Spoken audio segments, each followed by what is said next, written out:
Bienvenue dans cette vidéo, j'espère que tu vas bien. Tout d'abord, je vais me présenter, je m'appelle Sandrine, j'habite en Suisse et j'accompagne les femmes qui désirent briser les codes, révéler qui elles sont, révéler leur potentiel afin d'avoir une vie professionnelle qui leur ressemble. Et aujourd'hui, je vais te parler des peurs et de la confiance en soi. C'est étroitement lié tout ça.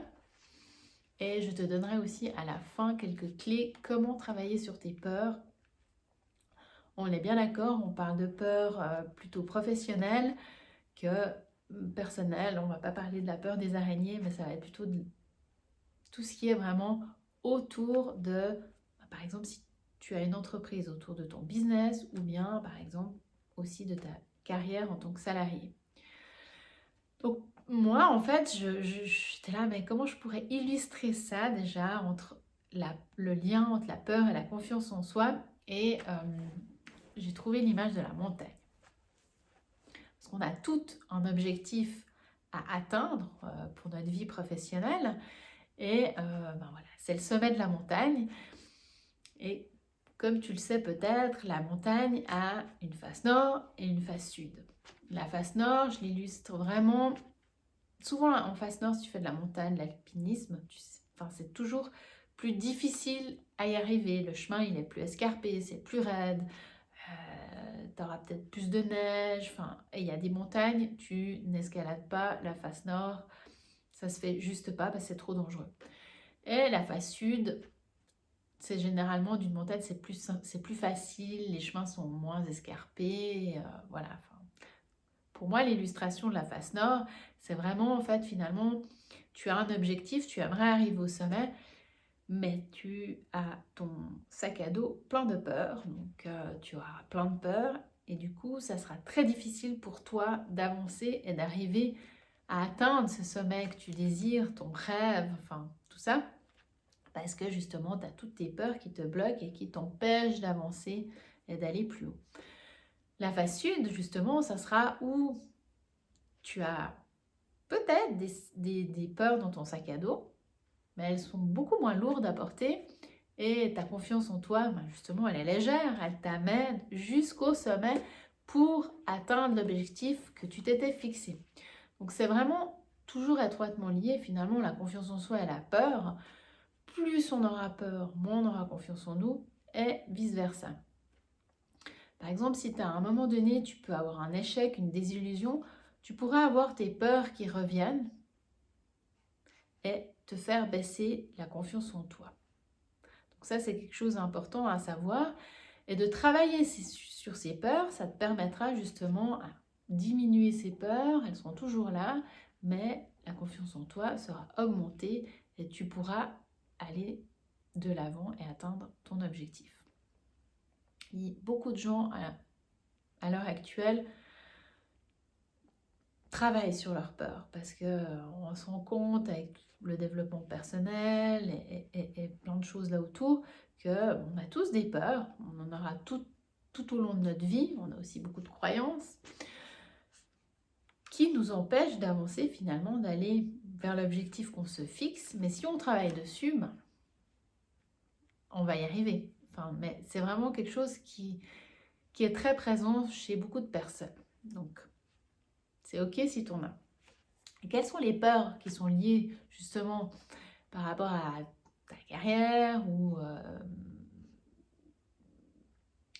ton entreprise, par exemple, si on reste dans le milieu professionnel, ça sera vraiment la peur du jugement des autres, la peur de l'échec, ça peut être aussi la peur de la réussite.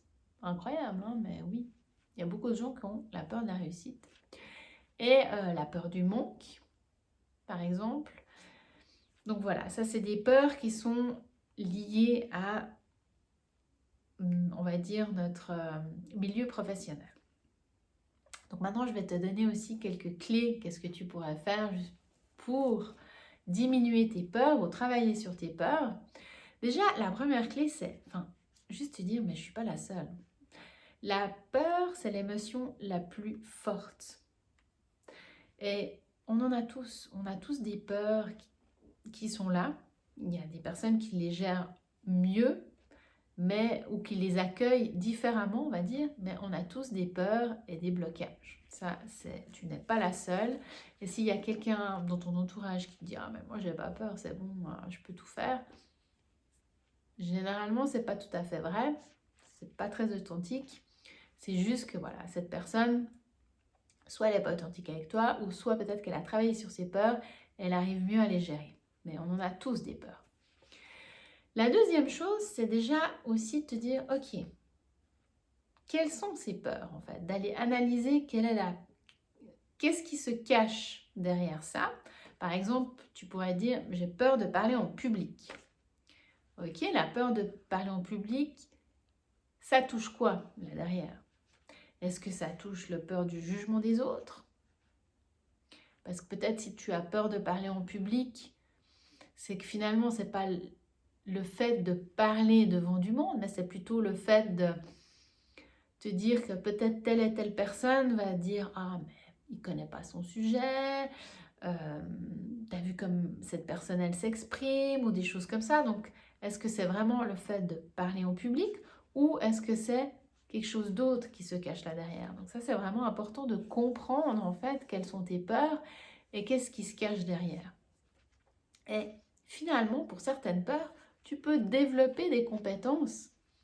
Comme on reprend l'histoire de « j'ai peur de parler en public », qu'est-ce que tu pourrais faire? Tu pourrais peut-être prendre des cours de théâtre. Ça pourrait t'aider à finalement avoir une communication plus puissante sur scène et puis tu ne pourras pas finalement échapper à ça parce que si tu prends des cours de théâtre, tu seras obligé de monter sur scène et développer cette compétence-là à parler en public. Ou tu pourrais prendre un cours. Donc, certaines peurs peuvent être minimisées en développant des compétences avec un cours ou mettre des petits objectifs qui vont faire que tu vas t'améliorer au niveau de cette compétence-là. Donc déjà, les identifier et puis peut-être développer des compétences que tu pourras avoir. Une autre clé, ça peut être aussi recadrer et prendre de la hauteur. C'est-à-dire, voilà, de nouveau, on va reprendre la peur de parler en public. Alors, on va dire que la source, c'est le jugement des autres. Tu as peur de parler en public, d'aller devant du monde. Pourquoi? Parce que tu te dis que peut-être, ah, cette telle personne, ce collègue-là, ou bien mon ami-là, il va se moquer de moi, il va dire que je m'exprime mal, je bégaye, enfin, plein de choses comme ça. Alors, peut-être qu'on a fait, cette personne va se moquer de toi, ok, mais si elle se moque de toi, finalement, de quel droit? Parce que c'est toi qui montes sur scène et qui parle en public, donc est-ce qu'elle ferait mieux que toi? Et troisièmement, tu peux te dire aussi, mais je ne suis pas le centre du monde. Enfin, finalement, peut-être cette personne, elle va juste m'écouter et puis se dire bravo, enfin c'est magnifique ce que tu as, puis qu'elle n'aura aucun jugement vis-à-vis de toi. Donc c'est vraiment essayer de sortir de cette situation et de cette peur que tu as, prendre la hauteur et de recadrer les choses, on va dire, de voir les choses peut-être différemment. Donc ça, c'était aussi quelque chose de très important. Et puis ce que tu peux faire comme quatrième clé, c'est utiliser tes peurs comme une force, les changer. Parce que quand on a peur, on sécrète aussi de l'adrénaline. Donc on va reprendre mon exemple de parler en public. Moi je me souviens, voilà, je vais prendre un exemple personnel. Pendant ma carrière, il y a quelques années, quand j'étais encore salariée, je devais partir au Portugal, faire une présentation sur un certain sujet que je maîtrisais pas forcément non plus, devant plus de 200 personnes. Je connaissais personne, j'étais seule. Enfin voilà, j'ai pris ma valise, je suis allée là-bas. Honnêtement, quand on m'a dit de le faire, j'étais pas plus que ça super motivée. Mais d'un côté, je me suis dit, bon, bah, ça va être un super exercice. Je vais sortir de ma zone de confort et je vais apprendre beaucoup sur moi. Donc je suis partie, je l'ai fait. Mais je peux te dire que quelques minutes avant de monter sur scène, j'avais une sacrée dose d'adrénaline parce que j'étais un peu stressée quand même. Et finalement, je suis montée sur scène, j'ai eu cette dose d'adrénaline peut-être la première 2 minutes, on va dire. Puis après, ça s'est super bien passé. J'ai présenté comme si finalement j'étais devant 10 personnes parce que les gens, je les voyais pas. Enfin voilà. Et puis j'ai excellé, on va dire, ou j'ai masterisé. Enfin, je sais pas. Disons que ça s'est super bien passé. J'ai eu des bons retours. Mais j'ai utilisé cette adrénaline-là pour me dépasser et finalement faire quelque chose de bien. Donc on peut utiliser ses peurs pour aller de l'avant. Donc ça, c'est vraiment important aussi. Quelque chose aussi d'important à savoir, c'est que la peur se sent. Donc si par exemple tu as un business et que tu as la peur du manque, ça c'est quelque chose qu'on sent énormément, la peur du manque, tu vas la dégager. Et pose-toi la question, si moi, quand je travaille avec quelqu'un, si je dois par exemple travailler avec une nouvelle fiduciaire, tiens, elle doit travailler, faire ma comptabilité pour mon entreprise ou je dois engager quelqu'un, si cette personne a peur et puis est stressée ou elle dégage quelque chose de manque, même si elle a plein de compétences, tu ne travailleras pas avec cette personne parce qu'elle va dégager quelque chose qui ne sera pas positif et que tu vas sentir. C'est humain, malheureusement, c'est comme ça. Donc vraiment, travaille sur tes peurs parce que ça va aussi t'empêcher de avoir du business avec d'autres personnes ou développer ta carrière ou pour plein d'autres choses. Ça, ça fait comme un blocage vis-à-vis des gens et ils n'auront pas envie d'aller vers toi. Donc la peur se sent vraiment. Ça, c'est aussi quelque chose d'important à savoir. Et la dernière chose que j'ai envie de te dire, c'est que 95% des fois, tes peurs n'arrivent pas. Alors, on a plein de peurs, plein de pensées. Moi, dernièrement encore, j'ai mon mari qui m'a offert un saut en chute libre pour mon anniversaire. Et franchement, là, j'ai eu toutes mes peurs qui sont arrivées. Peur de m'écraser, peur d'avoir un accident, enfin, etc., etc., etc. Complètement débile. Mais j'ai eu ces peurs-là et finalement, il y a plein de pensées qui me sont arrivées dans la tête. Et j'ai bien réalisé que ces pensées, enfin, c'était juste des pensées, parce que ça ne pouvait pas arriver. Enfin, c'était juste pas possible. Ou peut-être ça arrive, mais très rarement. Donc vraiment, 95% des peurs arrivent pas. C'est que c'est vrai.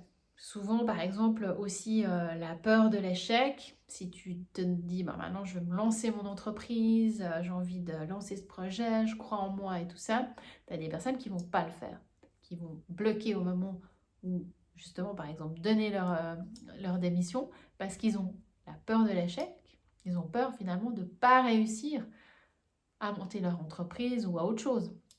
Ils vont jamais le faire. Et c'est ça qui va te bloquer. Mais si tu te dis 95% des fois, ça n'arrive pas, ou si ça arrive, ben, tu vas te relever parce que tu vas apprendre. Pourquoi avoir peur finalement?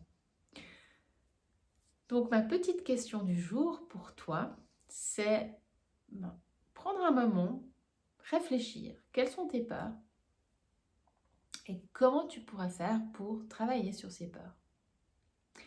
Voilà, j'espère que cette vidéo t'a aidé. Si oui, mets un petit pouce, un petit like, un petit commentaire, ça me fera plaisir. Et je te dis à bientôt.